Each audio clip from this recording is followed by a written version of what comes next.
সন্ধ্যের জলখাবারে যদি এরকম মুচমুচে স্ন্যাক্স আপনারা বানিয়ে নিতে পারেন, দেখবেন বাচ্চা থেকে বড় সবাইরই পছন্দ হবে। ঘরে থাকা উপকরণ দিয়ে এটা আমি আপনাদের একদম সহজেই বানিয়ে দেখাবো, আর এটাও বলবো এটা আপনারা একদম দোকানের মতো কিভাবে বানাবেন। তাহলে চলুন রেসিপিটা শুরু করা যাক। বাই দ্য ওয়ে, আমি শেফ অতনু, আপনারা দেখছেন অতনু রান্নাঘর, আর আজকে আমাদের রেসিপি ব্রেড পকোড়া। তাহলে ব্রেড পকোড়া বানানোর জন্য সবার প্রথম আপনাদের আগে বেসনটাকে গুলে রাখতে হবে, কারণ বেসনটাকে আপনাদের মিনিমাম 10 থেকে 15 মিনিট গুলে নেওয়ার পরে রেস্টিংয়ে রাখতে হবে। আর বেসনটাকে পারলে আপনারা অবশ্যই কিন্তু ছেঁকেই নিয়ে নেবেন, তাহলে দেখবেন বেসনটা গোলার সময় আর কোনো রকম লাম্পস থাকবে না। আশা করি নিশ্চয়ই দেখতে পাচ্ছেন এর মধ্যে কতটা রেলা ছিল।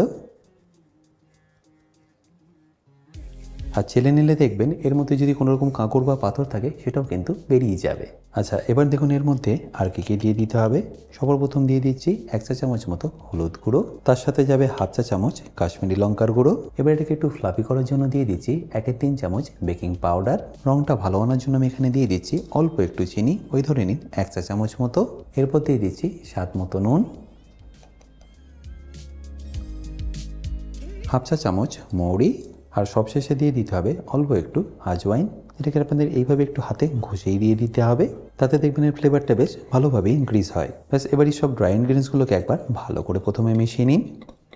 আর ভালো করে মেশানো হয়ে গেলে অল্প অল্প করে জল দিয়ে এটাকে একটা স্মুথ ব্যাটার রেডি করে নিন। একেবারেই অনেকটা জল দিয়ে দেবেন না, প্রথমে অল্প অল্প করে জল দিয়ে এটাকে মেশাতে থাকুন, তারপর পরে জল লাগলে মিশিয়ে নেবেন। আশা করি দেখে নিশ্চয়ই বুঝতে পারছেন এখানে আর একটু জল লাগবে, তাই এখানে আমি আরেকটু জল অ্যাড করলাম।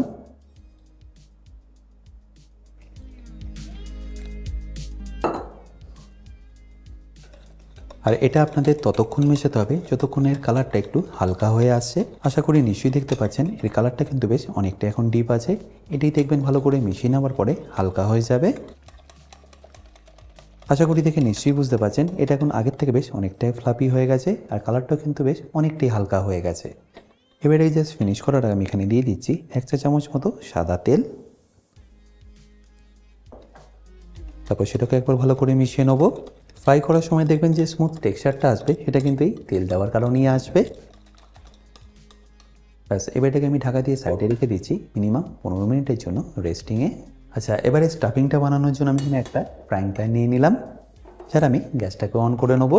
আর তারপর ফ্রাইং প্যানটা গরম হয়ে গেলে আমি এখানে দিয়ে দেবো 2 থেকে 3 চা চামচ সাদা তেল, যার মধ্যে তেলটা গরম হয়ে গেলে আপনাদের দিয়ে দিতে হবে 1 চা চামচ গোটা জিরে, আর তার সাথে 1/2 চা চামচ হিং।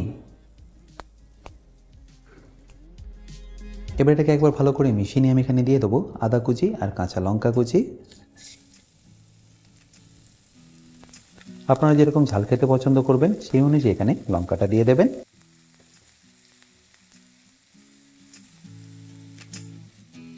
আমি এখানে 1.5 চা চামচ আদা কুচি আর 2 চা চামচ কাঁচা লঙ্কা কুচি দিয়ে দিয়েছি। এটাকে একটু ভালো করে আমি প্রথমে ভেজে নিচ্ছি, আর একটু ভাজা হয়ে গেলেই আমি এখানে দিয়ে দেবো পেঁয়াজ কুচি। আমি এখানে দুটো পেঁয়াজকে ভালো করে কুচিয়ে ব্যবহার করলাম।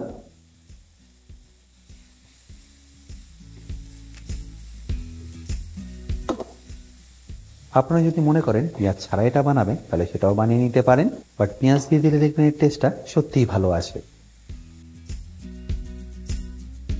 2 থেকে 3 মিনিট ভাজার পরেই দেখুন পেঁয়াজটা একদম পারফেক্টলি কুক হয়ে গেছে। ব্যাস এই স্টেজে আপনাদের এখানে দিয়ে দিতে হবে ফ্লেমটাকে লো করে 1/2 চা চামচ হলুদ গুঁড়ো, 1/2 চা চামচ কাশ্মীরি লঙ্কার গুঁড়ো, 1 চা চামচ ধনে গুঁড়ো। এরপর যাবে 1/2 চা চামচ বিট নুন, এটাকে একটু চটপটা করার জন্য।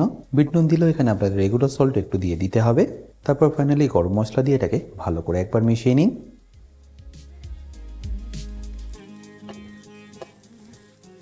এই সময় ফ্লেমটা কিন্তু আপনারা একদম লো রাখবেন, আর মশলাটা যাতে জ্বলে না যায় সেজন্য অল্প একটু এখানে জলের ছিটেও দিয়ে দিতে পারেন।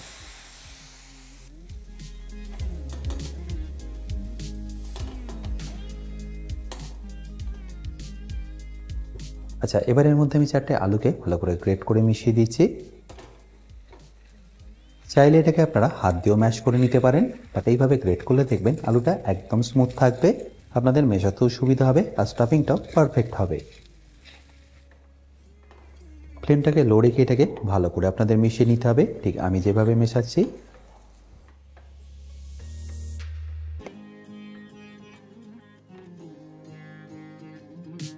তাহলে দেখতেই পাচ্ছেন এটা এখন পারফেক্টলি মিক্স হয়ে গেছে। ব্যাস এবার ফাইনালি এটাকে ফিনিশ করব অল্প একটু কেটে রাখা ধনেপাতা দিয়ে। তাহলে নিশ্চয়ই দেখতে পেলেন এর পুরটা বানানো কতটা সিম্পল। আর ভালো করে এটা মেশানো হয়ে গেলে এটাকে তুলে নিয়ে একটা প্লেটের মধ্যে রেখে দিচ্ছি ঠান্ডা হওয়ার জন্য।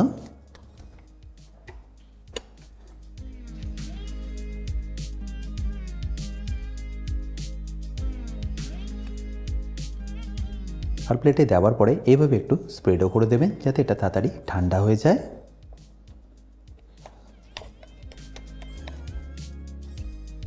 আচ্ছা, এবার ব্রেড পকোড়াগুলো বানিয়ে নেওয়ার জন্য আমি এখানে ব্রেডগুলোকে সাজিয়ে নিচ্ছি। তারপর অল্প করে আলু স্টাফিং নিয়ে এর মধ্যে দিয়ে দিন।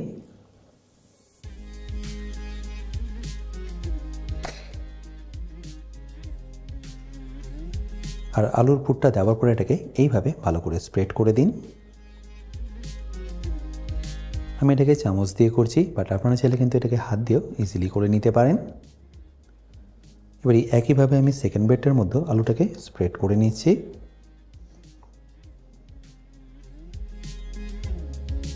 আর ভালো করে আলুটা স্প্রেড করা হয়ে গেলে সেকেন্ড ব্রেডটা দিয়ে আমি এটাকে কভার করে দেবো।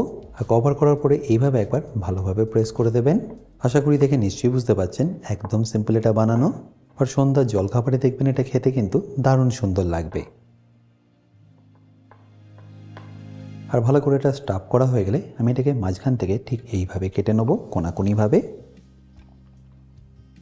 দেখতেই পাচ্ছেন একদম পারফেক্টলি রেডি। ব্যাস এবার এটাকে বেসনে ডুবিয়ে ফ্রাই করলে কিন্তু আপনাদের স্ন্যাক্সটা রেডি হয়ে যাবে। এবারে একইভাবে আমি বাকিগুলো রেডি করে নিচ্ছি। আচ্ছা, এখানে বলে রাখি আপনারা যারা এখনও আমার অতনু রান্নাঘরের অ্যাডভান্স কুকিং কোর্সটা নেননি তারা নিয়ে নিতে পারেন আমার নিজস্ব ওয়েবসাইট www.otonurannakar.com থেকে। এই কোর্সটা মেনলি রেস্টুরেন্ট স্টাইল খাবারের ওপর। রেস্টুরেন্টে কি গ্রেভি বা কি সস বানিয়ে রাখে যার জন্য আপনাদের 10 থেকে 15 মিনিটের মধ্যেই এই খাবারটা পরিবেশন করতে পারে, সেই সব কিছু আমি শিখেছি অ্যাডভান্স কুকিং কোর্সে। এই কোর্সের লিঙ্ক আমি যদিও ডিসক্রিপশন বক্সে দিয়ে রেখেছি, তাও বলে রাখি কিন্তু যদি আপনাদের কোনো রকম অসুবিধা হয় আমার সাথে এই হেল্পলাইনে যোগাযোগ করতে পারেন।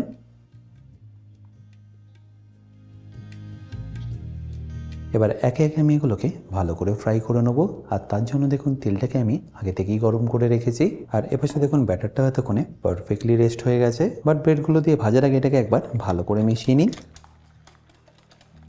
এবার ঠিক যেভাবে আমি এটাকে কোট করে ফ্রাই করব সেইভাবে এটাকে ফ্রাই করে নিন। প্রথমে 3টে সাইড এইভাবে ডুবিয়ে নিন। তারপর পুরো ব্রেডটাকে ভালো করে এইভাবে সোক করে ওয়েট করুন এক্সট্রা ব্যাটারটা ঝরে যাওয়ার।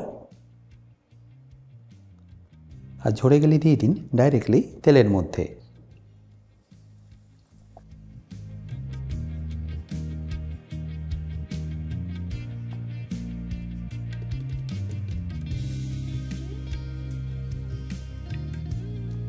এরপর যখনই দেখবেন একদিকটা ভালো করে লাল লাল হয়ে ফ্রাই হয়ে গেছে পাল্টে নিয়ে অপর দিকটাই একইভাবে ফ্রাই করে নিন। ফ্লেমটা এই সময় আপনাদের মিডিয়াম টু হাই রাখতে হবে, তাহলেই দেখবেন 3 থেকে 4 মিনিটের মধ্যে এটা একদম পারফেক্টলি লাল লাল হয়ে ভাজা হয়ে যাবে। আচ্ছা, এখানে বলে রাখি আপনারা যারা অতনু রান্নাঘরের ইউটেন্সিলগুলো কিনে নিতে চাইছেন লিঙ্ক আমি ডেসক্রিপশন বক্সে দিয়ে রেখেছি।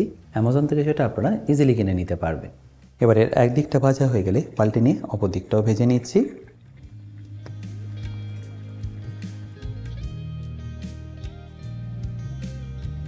আর দুদিকটাই যখন একদম লাল লাল হয়ে ভাজা হয়ে যাবে তখন এটাকে তুলে নিন।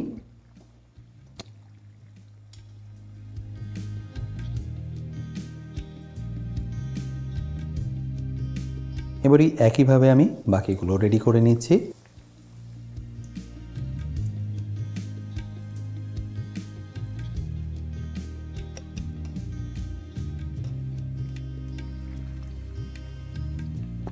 ব্যাটারটা আশা করি আপনারা নিশ্চয়ই বুঝতে পেরেছেন কতটা আপনাদের ঘন রাখতে হবে। খুব বেশি মোটা করে দিলে এটা খেতে কিন্তু একদমই ভালো লাগবে না। তা আমি যেরকম পাতলা রেখেছি ওরকমই কিন্তু এটা পাতলা রাখার চেষ্টা করবেন।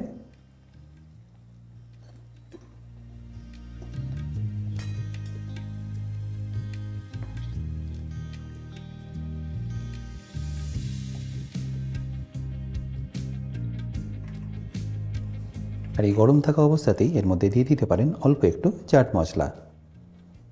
আশা করি সিম্পল ইভিনিং স্ন্যাক্স রেসিপিটা আপনাদের নিশ্চয়ই ভালো লেগেছে।